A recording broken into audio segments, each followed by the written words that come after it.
Today, I'm going to kick off this 5-part series diving into the cost of careless words, like how vague thinking allows deception and drift, the cost of careless words. And by the end of today's show, God willing, you should understand a few things. Number one, why words matter. Number two, how vague language creates vague living. Number three, how repeated words shape your beliefs and perceptions. And by the way, not just the words you repeat, but the words you repeatedly hear. Why careless language weakens truth and direction. Number five, why clear goals are not just productive, but protective. Like, how do we protect ourselves from this onslaught of words? Clarity around what it is that you intend to do, of course, in community, in partnership with the Creator. And then how to begin partnering with the Creator through truth, clarity, and aligned action.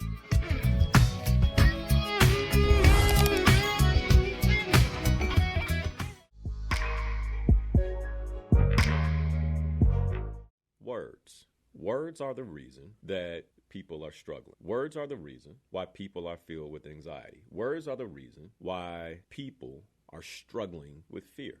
Deception often begins in language. When thoughts are vague, words are careless, and goals remain undefined. And when this happens, we all become easier to influence, easier to distract, easier to deceive, which makes it easier for us to drift off our course. And so the way I want you to think about this is, before deception becomes a system, it usually begins as a sentence. And before your life gets pulled off course, your words often lose clarity first. So if I do not align with my own thoughts, then my words are not aligned, my direction is not aligned, and then the direction that I'm supposed to have, the direction of the Creator's purpose for my life, is no longer in effect for me. And by the way things are set up, when there's no purpose, no direction, this world will gladly choose that direction for you. When I was in high school, I loved to read. I've always had a love for reading. And so I got through literature English fairly quickly. And so by my junior year, they didn't have many courses because I was kind of allowed to pace, right? I was allowed to kind of move at my pace. And so when it came to literature, when it came to English, I was blessed to be moving at a really fast pace. And so they had to give me some, I don't know what you would call them, right? But courses that you normally don't take. And so at this school, one of the courses that most children don't normally take is the course etymology. Okay? Now, if that's your first time hearing that, let me break down what etymology is. All right? Etymology is the study of language. And what etymology means is basically it's the study of the origin of a word. And what it does is it supports you. What they taught me in high school is to basically trace a word back to its original roots. So how did that word historically develop? And how is that word, like, however we use the word now, like, where did it come from? And how was it historically developed? And understanding how it has changed in meaning over time. Now, that's going to be really important. Understanding how words have changed in meaning in terms of how we see it. Now, keep in mind that this is a multidimensional conversation. So as we're having this conversation about words, you have to remember that words have spiritual implications and they have physical implications. And they have what they mean to us in terms of translation. Let's say that's another dimension. So you and I can interact with words and it mean absolutely nothing to us because based on how our language translates, we could say that was a civil conversation. However, in the spiritual realm, that could be a conversation that produced a curse. It could be a conversation that produced something that actually drains me, pulls me down. I hope y'all following. Why? Because that word has an origin, and the origin is still alive. So even though I don't decipher the meaning as the original meaning, that origin of the word still exists. It comes from something. And because it comes from something, that means that the word has a power that I'm not fully aware of. Okay. So I studied etymology in high school. So anyway, as I'm doing my study this week for this particular episode, I thought, well, do they still teach etymology? Right? I'm like, because if they taught etymology, then that's something I wouldn't have to cover on the show today. And many of you would understand it. And so I went back and I started to look at, well, is etymology taught as an elective? Is it something that you can, like, even if you went to college, is it something that you could take on? And in my studies, what I found is etymology was removed from the education system in 1946. Now, I want you to get this. It wasn't just removed from the education system in 1946 for the United States of America. It was moved from the education system globally. Now, if that didn't wake you up, I don't know what will, but there's more. So the science or the study of language, as I just provided the definition for you. Let me say it again, just in case you just joined us. This study of the origin of words, tracing words to their earliest roots, their historical development, and how these words change in meaning over time, that was removed from the education system in 1946. Well, no, why 1946? Well, 1946 because, as you recall, 1946, we, maybe a few years prior to that, had just completed World War II. And what those who were in power found in World War II is that in order to win the war, words had to be used. I want you to hear this, because if you're fighting a war in your life, if words could be used to win a world war, then words can be used to win your personal war. So, because those in power understood the power of the words they used to win this war, and the power of the propaganda they used to get everyone to buy into this war, a decision was made back in 1943 that the world would begin using the U.S. dollar. And the United States at this point had a tremendous amount of influence. And with that influence and with these new treaties, the globe, for the first time, was in a new order, as you would. And so what better time to use that new order to control the masses than to remove the full understanding of words from the education system globally? So if I do this, the only generation I'll have to contend with is the generation who went to war. And future generations will not understand words in the way that they were originally set up to be defined. And then we will change the definition. Don't believe me. And by the way, I always say, don't believe me. Go check.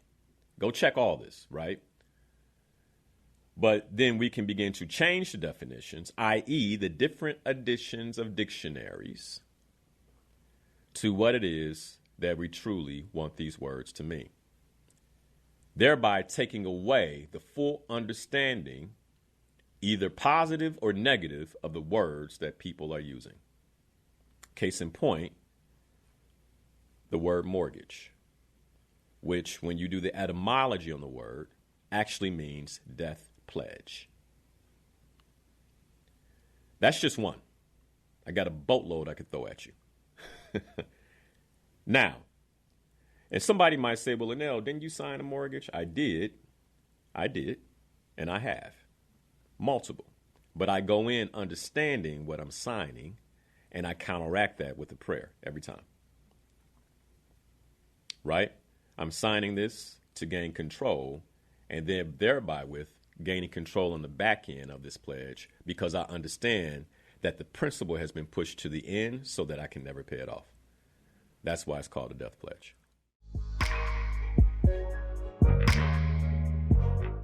Dr. Emoto. Dr. Emoto. Can't remember. I believe it was, when did he do these experiments? I didn't look that up. When did Dr. Emoto do his water experiments? I'm just curious, like when these experiments were done. So Dr. Emoto, Japanese doctor, lived in Japan in 1994. Let's bring it closer. So etymology is taken out of the schools in 1946. Somebody might say, why is that a big deal? As long as I understand the definition of words, isn't it all that matter, Linal? No, it matters. So Dr. Emoto, in 1994, began this experiment on water. Now, why is this important to you? Well, 70% of your body is comprised of water.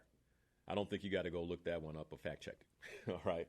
70% of your body is comprised of water. And so Dr. Masuru, I believe, Emoto, did an experiment on water. And what he did is he would place a label over different bottles or different jars of water or slates of water, and he would label them love. He would label it chaos. He would label it health. He would label it sickness. Now, I want to be very clear about something.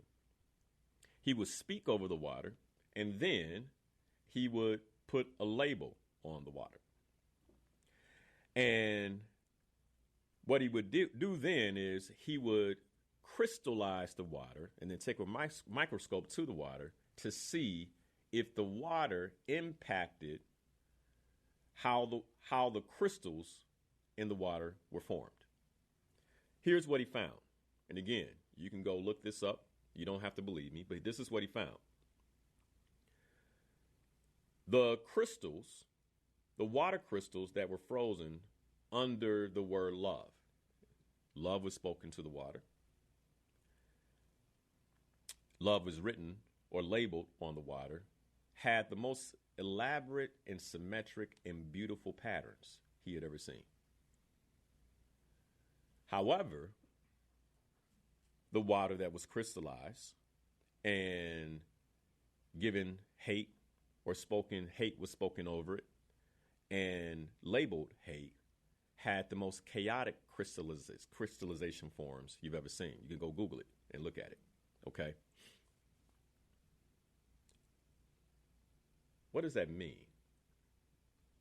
Well, if I'm going to take that and extract it in terms of what it means in my own body and in my own world. By the way, I believe he published a work on this in 1999 called The Hidden Messages in Water. I want you to think of this today as the hidden messages in your body.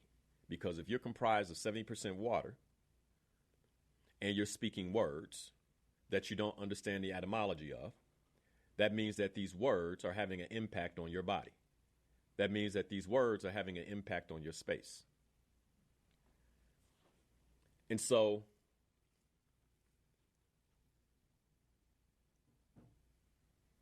what we understand from Dr. Emoto's research is that words actually have some sort of frequency. Like words have some sort of power. And if words have some sort of power, then that means that every word should be used carefully. Because if I use it carelessly, I could be casting a spell, which, by the way, I was given the ability and authority to do in about first to second grade when they taught me to spell. What is the etymology of the word spell? Well, let's look it up. I think this is going to take a while. This is already 5 series, just in terms of the work I've done. Are y'all okay if we just take our time and get through this? I'm going to take my time. We're going to get through this as a family because I really want to make sure that we are crystal clear. And again, if you got somebody you care about, let them know. Hey, it's time to turn on WVON. Turn on 1690 AM. Go to Facebook, watch Linal. Go to YouTube, watch Linal. This is that morning. So what is the etymology of the word spell? And some of this I'm doing as it comes to me. I'm just going to let God just he gave it to me. So I'm just going to let him tell me what to do. So the word spell has distinct etymological branches, as in casting a spell. It originates from Old English spell, narrative, story, speech, as in spelling a word. It refers to naming letters, as in spell of work, not spell of word, spell of work. And it stems from Old English spellion, to take the place of. The etymology of the word spell also can be known as magic, narrative, or writing. I think you heard enough. Okay, so when we are in first grade, we learn how to cast spells. Now, it's a Sunday morning, and someone may be saying to themselves, Linal, you saying a whole lot right now. Okay, then let's go to Scripture. Proverbs 18:21. King Solomon, the wisest man in the world, he says to us, he writes this down, death and life are in the power of the tongue, and they that love it shall eat the fruit thereof. Death and life are in the power of the tongue. So what does this tell us? He didn't say some people, right? He says that if you have a tongue, the thing that separates humans from any other creature on the earth is our ability to speak and reason. Our consciousness, our ability to speak and reason. Another way to say this is not just our consciousness, but our ability to cast spells. How did man get dominion? What did Adam do in Genesis 1? He was given the power to name. And when he named the animals, that's what they became. All right, so if he had that power, then does that power still live in you? You answer that question. Okay.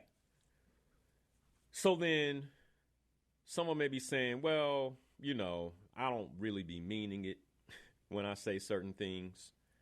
And so, if I don't mean it, does it still have the same level of impact?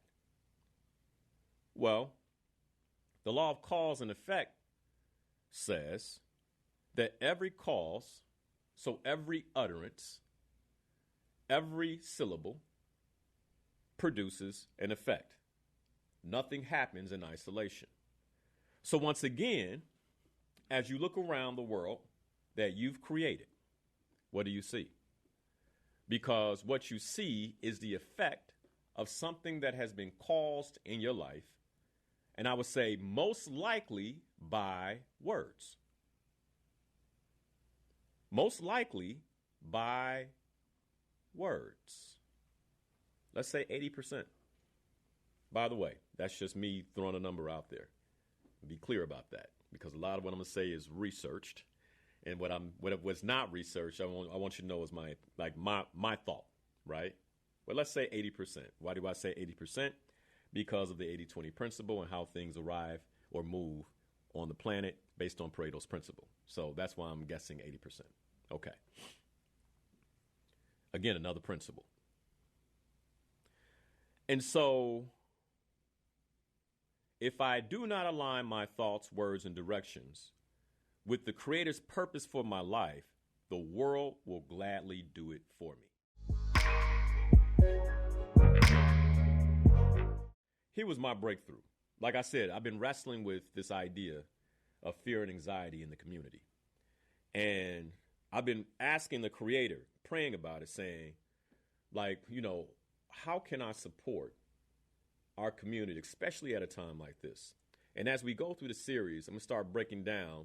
Like, I don't talk about, the events, the news and events often on the show. But throughout this series, I will, because I really want you to understand how these pressures are created purposely. What's going on with Iran? What's behind it? Why is this taking place? Well, you have to understand the petrodollar. Where did the petrodollar come from? We'll talk about that next week. But you have to understand these things. And as you begin to understand these things, what happens is it releases the pressure. One of the reasons we feel this pressure is because we lack understanding. And that lack of understanding is what produces the anxiety, what produces the fear. And so, more to come on that. So let's get into tactically. I said a lot. We talked about why words matter. Tactically, if you're hearing this, what are some tactical things that you can begin doing now to begin to shift this? Well, first, I want you to listen closely to the words you repeat most often about your own life. The words that come out your mouth. And I want you to be very clear about the difference between the words you repeat and the reality you experience. Because whatever it is that you're experiencing, if you call it out in words, I want to use this analogy. I want you to imagine that whatever you're experiencing, if it's negative, and then you say, this is what's happening, you're basically pouring concrete on top of that thing. That's the power of your words. And so I want you to listen closely to the words you repeat most often about your life, most often about your spouse, because you will create that reality and you will be living in a different marriage from your spouse because of the reality that you spoke. What you say about your finances, what you say about your work. Let me tell you something. I have a client that told me in a coaching session that they would give up their career for love. Now, I didn't force them to say that, right? They were like, I want to be in love so bad that I would give up. And by the way, very successful. I had done work with them as they went through, a graduate college courses to get to a certain point in their career. And so they had done that. They had the influence. And I asked a question that prompted, I can't remember the question, maybe, how deeply do you desire love? And the answer that came out was, I would give up my career for love. Our time ended, and about a year later, she reconnected and was doing some coaching with me. And the coaching was different because now it was about career. And the whole conversation was about career. And I said to her, hey, this is interesting because your career was intact the last time we spoke. And now I notice that you're talking about career, not love. She said, well, I have love. I have a deep love. I'm happy about that love. But I lost my career. And so I reminded her, I said, well, do you recall where you told me you would give up your career for love? And she just got quiet. Now, my point is, that's not an exchange she had to make. It's an exchange she believed she had to make. You all get that? I hope this is Is this clicking? Number 2, tactic number 2. Notice where you speak in generalities instead of specifics. Notice where you speak in generalities instead of specifics. Because if words have power, then we should use them in that way. And when I'm general or I'm vague, I produce a fog in my life. I'm okay. Well, what does that mean? I'm great. You see the difference? If my client, talk to my clients, if I'm like, how you doing today? I'm okay. I always say, what does that mean? Right? Because it's vague. It can go with almost anything. How's today going? It's going okay. What does that mean? It's vague. It's great. Today is great. I'm blessed. I'm favored. There's very difference. So notice where you speak in generalities instead of specifics. Number 3. Notice using identity phrases that sound emotional but say very little. Notice using identity phrases, period. If you're using an identity phrase, it should be always, I am a child of the King. I am a child of the Most High. I'm favored. I'm blessed. Identity phrases. Anything less, I don't even want to say it. I'm X, whatever it might be. Like that's you doing to you, cementing to you whatever that experience is. Number 4, pay attention to the labels that you accept from culture, from community, from fear, from government, and from anyone. Notice the labels you accept. Some time ago, I did this controversial show about being called black. Some of y'all might remember that. Folks were mad at me. And in the show, I said, I don't consider myself any label. Some folks questioned whether I was proud to be part of the so-called black community. By the way, if you listen to me closely, whenever I say that, you'll notice I say so-called, right? And it wasn't about that. It was about the word. It was about the word. And when we begin to understand words and the power of words, the spiritual implication of words, then we begin to understand why many of us are in the predicaments that we're in and why these predicaments seem like they cannot be moved. Well, 3 quick little areas I want to touch on. One, there's a guy named Charles Capps. Okay. He was a minister. He wrote a little book. And there's a phrase in this book I think most people would definitely agree with and identify. He says, say what you want rather than what you don't. Because who wants what they don't want? Unfortunately, many of us here in life often do that. They spend more time on focusing on the negative than focusing on the positive. And many people don't even know the positive that they want because they spend so much of their life. The reason why is because we've been programmed that way. And I want to be really clear about this, right? Because it's easy to say, well, you know, we focus on the negative, but why? Why? Right. Why? Here's the thing. By the time, I agree with you. And let me say this. I'm going to let you get to the other points because I like the point you're making. By the time a child is 18, they have heard the word no and things used in a negative connotation hundreds of thousands of times. And so this is why we can almost float to a negative place. And I tell this story often. My wife and I, when we were engaged, well, I think, no, this is early on in the relationship after I met her. Things were still fairly new. I thought we were going out one Friday. She called me that Friday afternoon. She says, hey, I'm going out with my sisters. She might not even know the story. So I'm going out with my sisters. And so Mike, I said, okay, that's fine. You know, I thought we were going to have plans because at that point we were dating pretty steadily. I don't know, she may have even been my girlfriend at the time where we had a commitment. And so I didn't have any plans that Friday night. And so she, you know, I got home from work, you know, 6 o'clock, 7 o'clock. I give her a phone call. She doesn't pick up. It goes to a voicemail. I say, okay, that's fine. You know, she says she's going to be with her sisters. That's cool. Right, Mike? So then I give a phone call back maybe 90 minutes later. It goes to a voicemail. Now, Mike, am I having positive thoughts or negative thoughts? Questionable thoughts.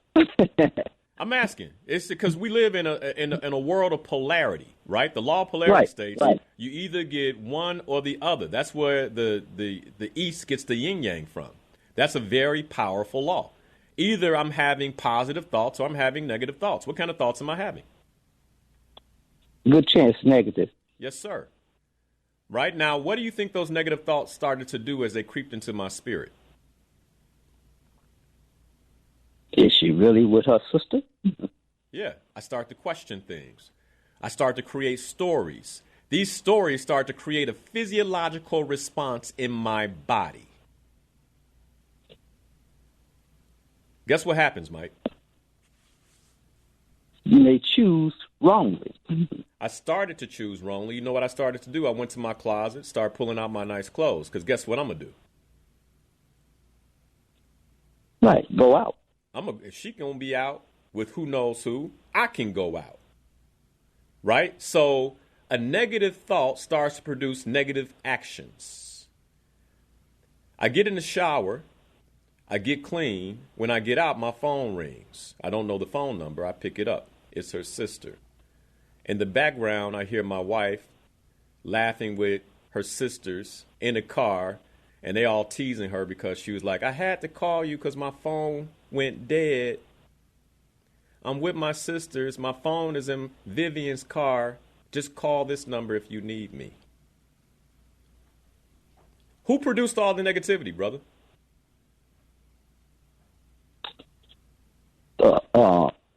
Environment of the past, of the negativity that had built up. There we have it. There we have it. I had learned that bad things happen, right? I had learned from conditioning and programming that I am better off going to a negative space to protect myself than to assuming the positive. Now, you can only imagine the release I felt when I realized that what she told me was true. But can you imagine if I didn't get that phone call, how the thoughts that registered in my mind could have began to produce actions that I would regret to this day? Yeah. And the creator is good. Hey, if you're enjoying what you're watching right now, do me a quick favor. I want you to hit the like button and make sure you subscribe to the channel.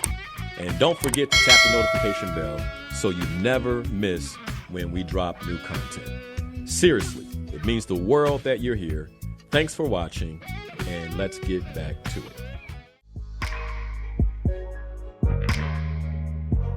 And this is the world. Yeah. So that's why I'm saying this is to say it's not a particular group. No, it's the entire world. It's the entire world. You're right. Across something is the affecting globe. the world. So for us to pay attention to that, and I'm going to leave you with this. It was a guy speaking yesterday and was talking about a particular energy plant over there, overseas, where if it was bombed, it would affect the whole world in the amount of food that we would have. And so we need to know how to survive and eat. So Yes, sir. Things are affecting the whole world, not just one But here's group. the thing, Mike. We will thrive. I believe we will. Right? And that's what I'm talking about in terms of words, because what happens is, and this last part you just shared, I think is perfect. Because we have exposure to so much information and to so many words, what will happen is that they will put concerns or worries into our atmosphere that begin to distinctly change how I communicate and how I think. And so this is why we have to be careful, because when I get on my knees and I pray, I don't pray about what I'm worried about, right? I ask definitively, right? That's what we were told. Ask and you shall receive. So I ask for protection, and I believe that I receive it. right? I ask for health, and I believe that I receive it. And so whatever someone is saying in a studio, miles away, states away, has no bearing on me because of the power of my words and my prayer. And that's what I appreciate you saying that, because I really want us to get this.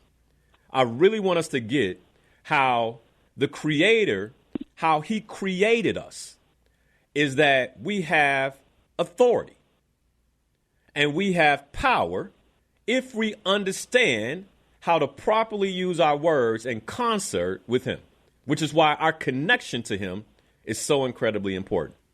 Whew, I hope y'all get this.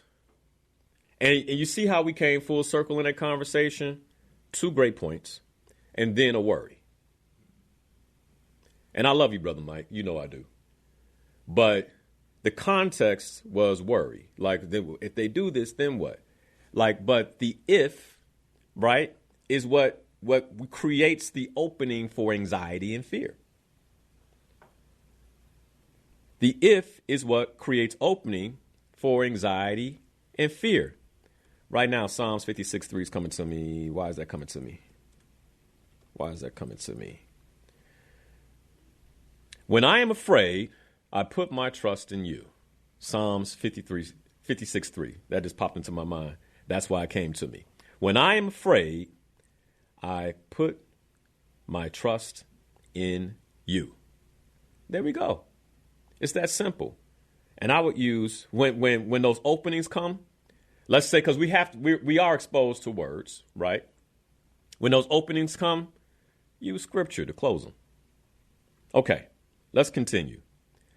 If this is good and you're enjoying it, you're getting something from it, and you're watching on Facebook and on YouTube, share the stream. Tell other folks to join in. Let's really take our lives and let's take the power that we have through God's Son, Yahshua. Like, let's take it to the next level. All this playing games, all this fear. Okay, starting with our words.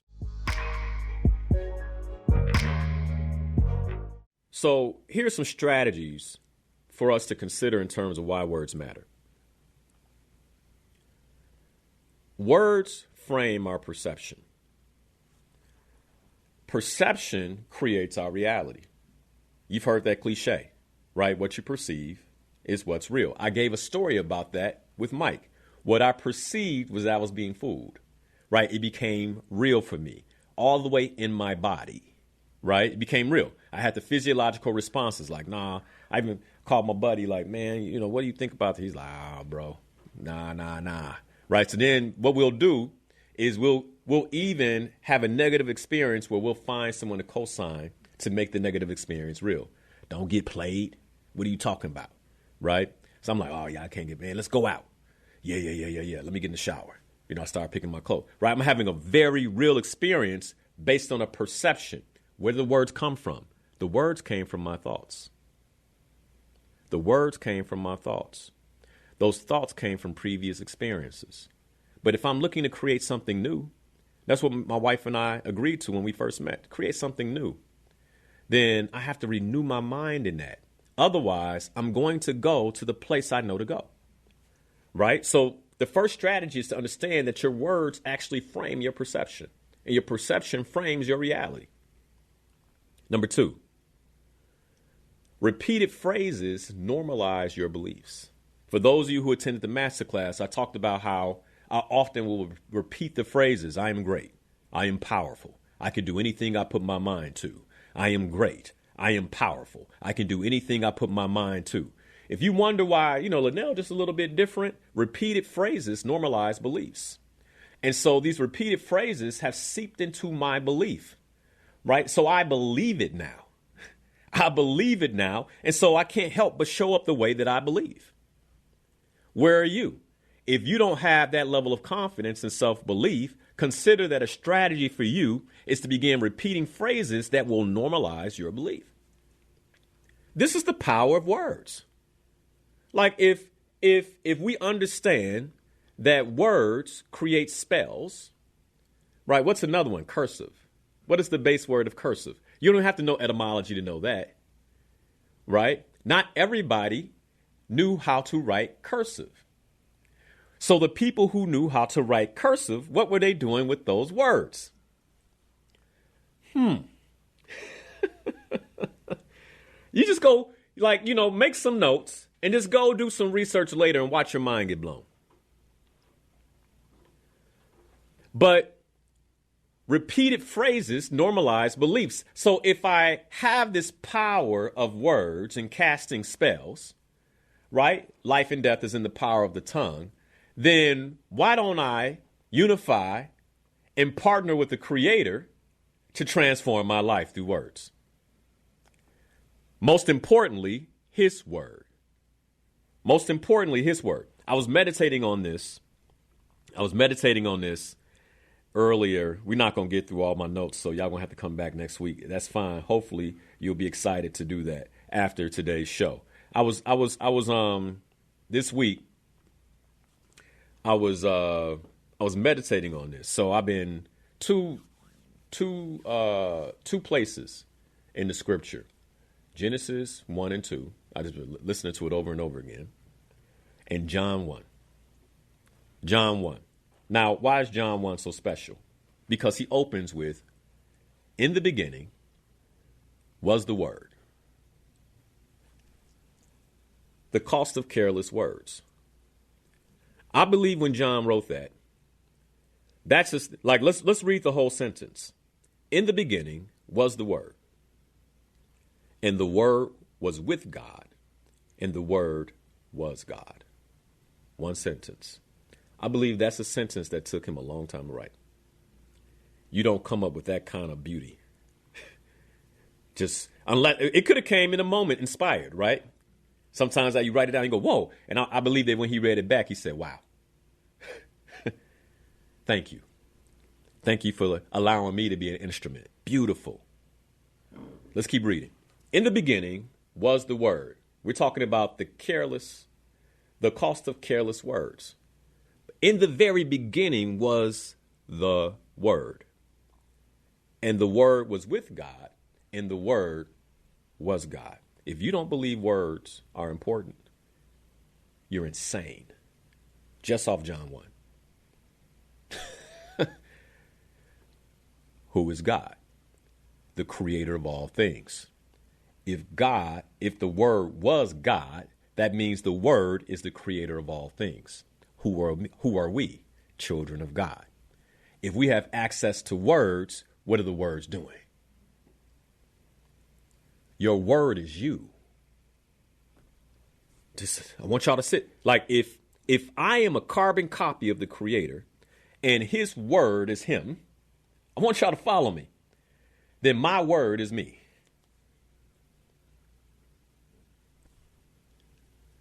Like I'm just saying. The theologians out there, pastors out there, call me if I'm off. But I've been meditating on this thing all week. I'm like, then it goes on to say, verse 2, the same was in the beginning with God. Verse 3, all things were made by Him, and without Him was not anything made that was made. Such a beautiful, those three, man. It's beautiful. It's beautiful. But I really want us to stick to one. Verse 1. The Word was God. Now, the beauty of that is because God's Word is so impeccable. He is all of it. But then He made us in His image, which means that my words are actually me. However I'm showing up is the function of my words. Help us. Help us. Help us. Okay. So, strategy number 3, language can carry truth, but it can also carry distortion. Right? So something happened in Genesis 3. Right? Something happened in Genesis 3. And in Genesis 3, how it says is the word beguile is used. Beguiled. Right? The word beguiled is used. What does beguile mean? In Genesis 3, you go read it for yourself. The word beguiled. So how then, if we were made in this form and with word so beautifully, how then are we in a situation where words are creating such destruction? Well, Genesis 3:13, the word beguiled is used. And beguiled means to be thoroughly deceived, deluded, or seduced through craftiness, guile, and trickery. Also, so then that means that the same thing that can produce life, words, can also produce deception.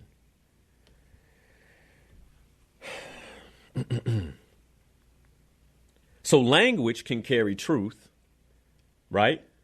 If I read God's word, those are some of the same words that can be returned and produce deception. And that word beguile, right? Let's go back to that word beguile. That word beguile means to delude or seduce, a craftiness, a trickery. So what's happened to language? I believe that language, the same language that can carry truth, because of the introduction of sin, right? Then now brings a distortion with it. So this is why, like if you ever wonder why positive thinking alone doesn't work, by the way, I tried it. If you ever wonder why just having an understanding and knowledge and wisdom alone don't work, I believe I've been given knowledge. I believe I've been given wisdom, right?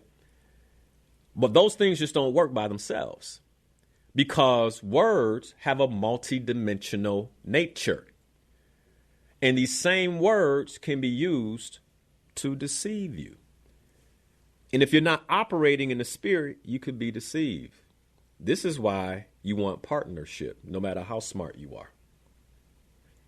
This is why you want partnership with the Creator. Let me be very clear. No matter how brilliant you are. Because otherwise you can be beguiled through language, through words. And look up and say, what have I created? What happened? So the strategy number 3 is to understand that language can carry truth and it can also carry distortion. Number 4.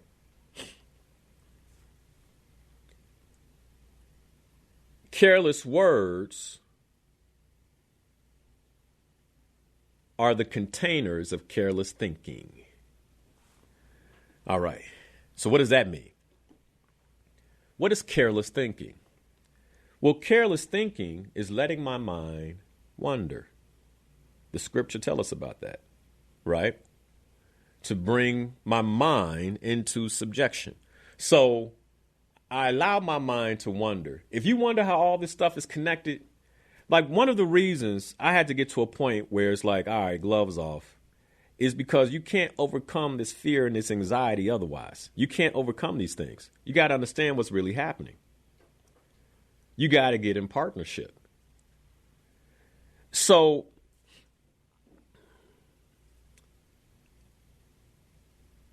careless words are the result of the container of careless thinking.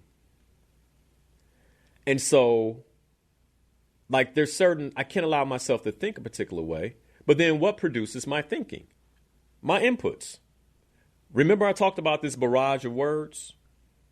By the way, even as I'm saying this, I'm like, so many things are coming to my mind. The Creator's revealing it to me. Like, I'm just like, I can see already, like, how things are going to change for my children just off this. I'm so grateful.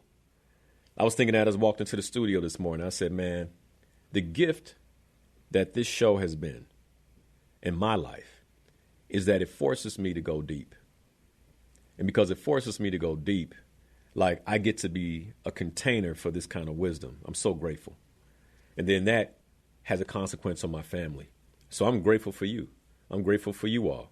Karen said, I take the time out and I spend my own money and all these different things. And yeah, that may be true, but the blessing that comes as a result of this, Karen, is so worth it. It's so worth it. So careless thinking becomes a container for careless words. So I'm thinking carelessly, and then it comes out my mouth. Not just about me, but often about the people I love most. My spouse, my children.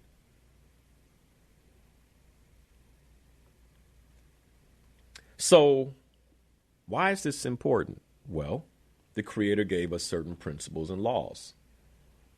And whether I know them or not, they're in effect, right? So we know the laws of cause and effect. I've been talking about that one a lot. So for time's sake, I'm not going to go into that, but we know every cause produces an effect. Another way of saying that is every word produces something in both the spiritual and physical realm. And just because you don't see it immediately doesn't mean it's not happening. Again, once again, look around your life, look around your room. You created that with your words. The principle of precision. Since we're talking about words, I must remain precise. If words have power, if words cast spells, then that means I must remain concise. I must remain concise. So the principle of precision says clarity increases power, while vagueness increases confusion. So if I'm not precise in my language, it becomes easier for me to drift mentally, emotionally, and spiritually. If I'm not precise in my language. The more precise I am in my language, the more directly I align with what it is that I say. This is who I be. This is how I show up. Let me give you a quick example. I'm a married man. Let's say I'm out somewhere and someone goes, well, look at you. You taken? I have an opportunity to be precise. If I'm vague, I open up the door. Yo, you all get this? I'm married. I'm happily married. Precision. Precision, there's no vagueness. Now, what happens after that is based on that person in their own walk, right? But I've laid it out precisely. Every aspect of our lives deserve precision the same way. So the marriage one, most of y'all, especially ladies, were like, that's right, Linal. That's right. Right? Well, let's talk about your health. As clearly as I can say, I am married, I also say I am healthy. I am healthy. The principle of precision. I am healthy. The same way I say I am healthy, I can say I am financially favored. Y'all following me? The principle of precision in my language.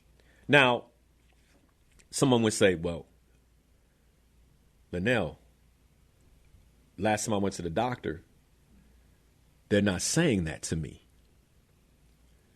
Oh, you allowed them to cast a spell on you? I want to be,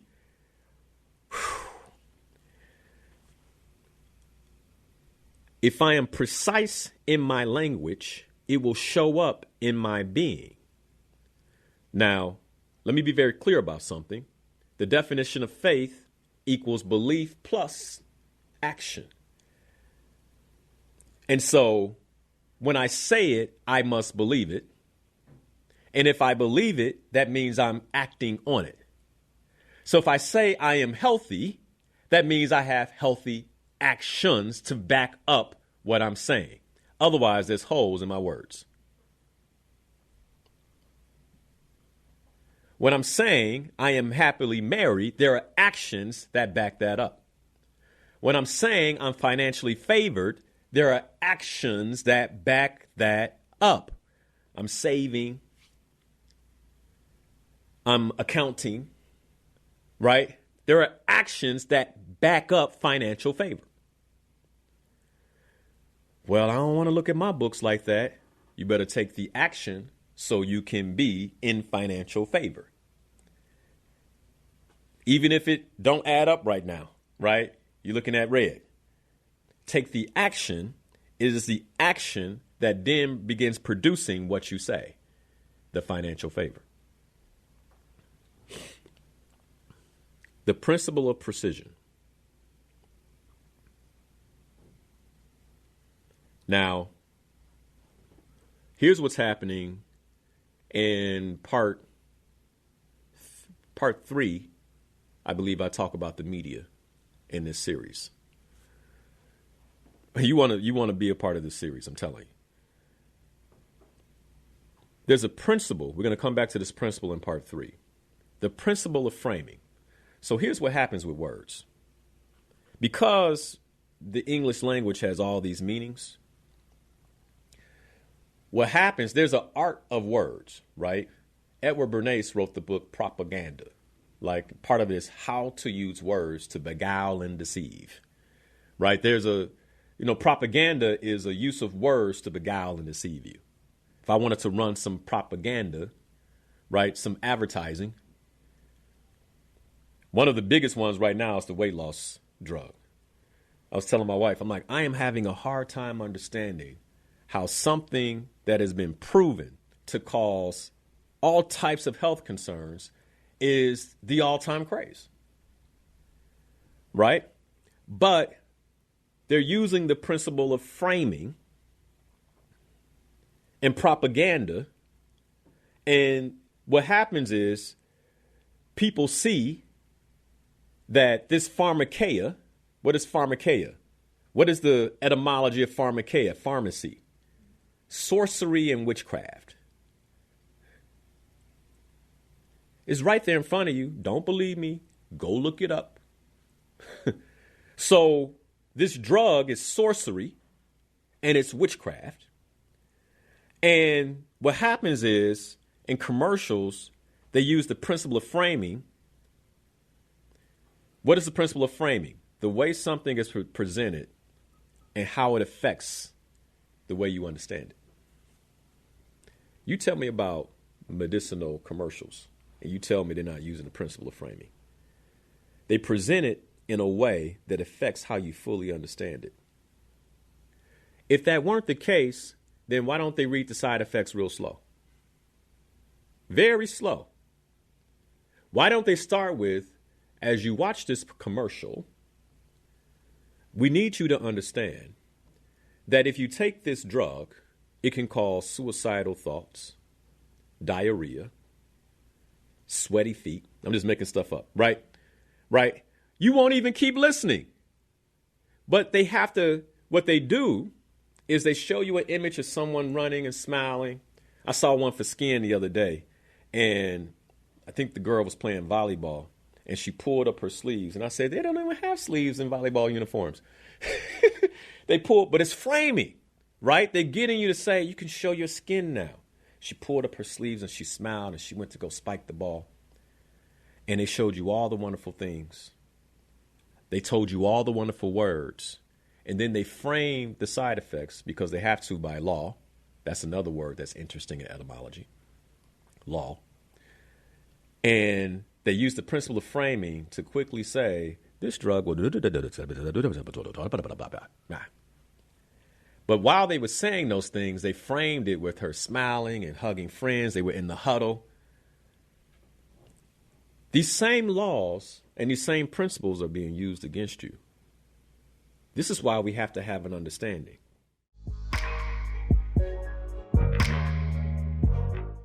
Vagueness probably feels like it's harmless. Just being, I'm okay. And sometimes it could be easier, especially in certain circumstances where precision could, kind of get you caught up. When can you have that? Sometime at the end of the week, right? So I'd be vague that way. If it's Friday, I said the end of the week. But we already know that vagueness represents a lack of clarity. Now, when it comes to me and my words and my thinking, vagueness represents a mental fog. And when my mind is foggy, my discernment drops. Y'all stick with me right here. And when my discernment drops, my discipline drops. But where did it come from? It came from a lack of clarity. So let me say this again. And this is why, vagueness can feel harmless. What do I mean by vagueness? Are you crystal clear about where your health will be in 2026? Crystal clear, clarity. Because if you're not, you're vague. And if you're vague, that means that your discernment can drop around healthy choices. If you're vague, that means your discipline can drop. And then because my words matter, the cost of careless words, if I'm not certain and clear about what I intend to create in my health in 2026, my words will defy me. I'll say something about my health I didn't mean. One of the things I teach Slayer Goals members is that we repeat our goals every day. Why? The principle of precision. Because if I am saying who I will be in all four pillars of my life every day with my words, I read my health goal. This is who I will be. I read my relationship goal. This is who we will be. I read my work and money goal. This is the work I will produce, and this is the financial outcome. Right? Not what I'm going to try to do, but what I will do. I read my purpose and spirituality goal. This is God's purpose for my life, and as a result, here is the impact I will make and how I will remain spiritually connected to Him. I'm reading that every day with my words out loud. I teach the Slayer Goals community out loud. Okay? Those are words. When I bring this type of precision to my speaking, and what I'm doing is I'm reprogramming myself with words. I'm reprogramming myself with those words. I'm bringing a certain clarity to my life to displace any vague thinking. What is the danger of vague thinking? Here's an example. I just want to be better. I just want to be better. Better how? Better where? Better when? Better what? That's vague. I just hope my health gets better. There's no power in that. There's no power. I just hope my relationship gets better. There's no power in that. I just hope my connection with God gets better. There's no power in that. What part of your character do you want Him to transform? What part of your character will He transform in 2026? Here's another example of vague thinking. I just want more. I see this all the time. People talking about their finances. I just need more. And here's the thing. You probably accomplished more that day and it's gone already. What do you mean, Linal? Well, you picked up a dime, didn't you? You can laugh if you want to. You can think it's fun. I am so serious. Like your word. And by the way, we don't even realize the power our words have. Like, man, I just need some more money, bro. I just need some more money. Walking outside, you see a quarter, and you be like, nah, I'll grab it. You didn't say how much. You were vague. You weren't clear. So then we say, man, my words don't have no power, or God never answers my prayers. And by the way, that's not true. You just weren't clear.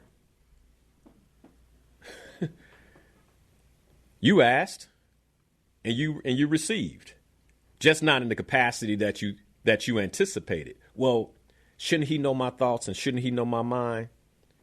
Use your words. Stop being vague.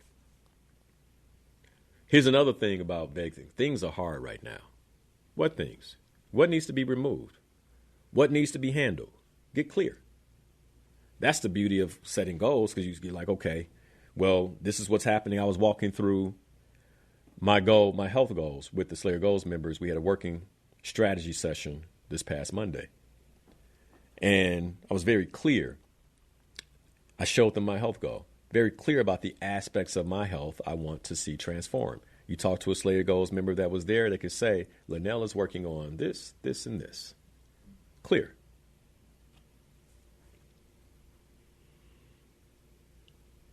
And here's the thing, like these phrases that can be sincere, but they lack true definition, true precision.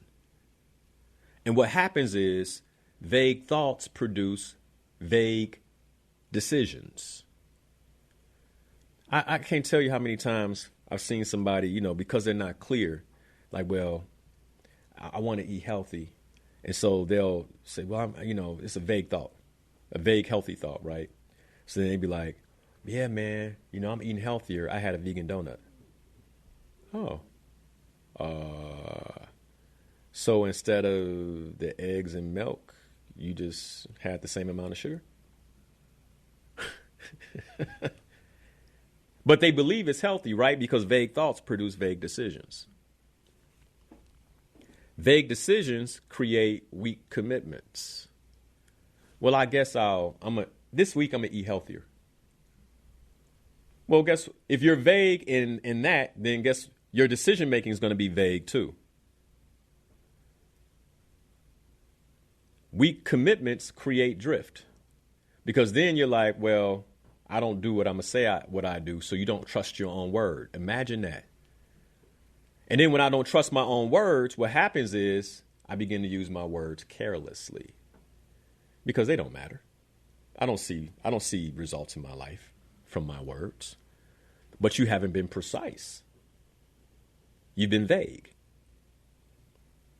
And then that drift opens the door to deception. This is when we don't believe what we say matters.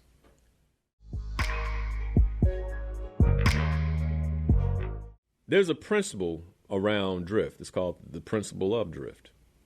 And what this principle states, and it's very easy to see. In the absence of intentional direction, movement naturally tends to go towards some level of disorder and deviation. Like, so if I don't really have a destination, this morning I knew exactly where I was going. Well, there's a little traffic because of the Shamrock Shuffle. Okay, let me get off.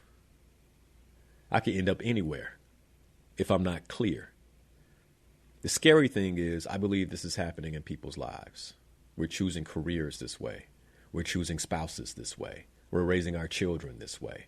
We're choosing what we put in our bodies, what we consume, what we watch, what we listen to this way. And then we wonder, why am I so far off course?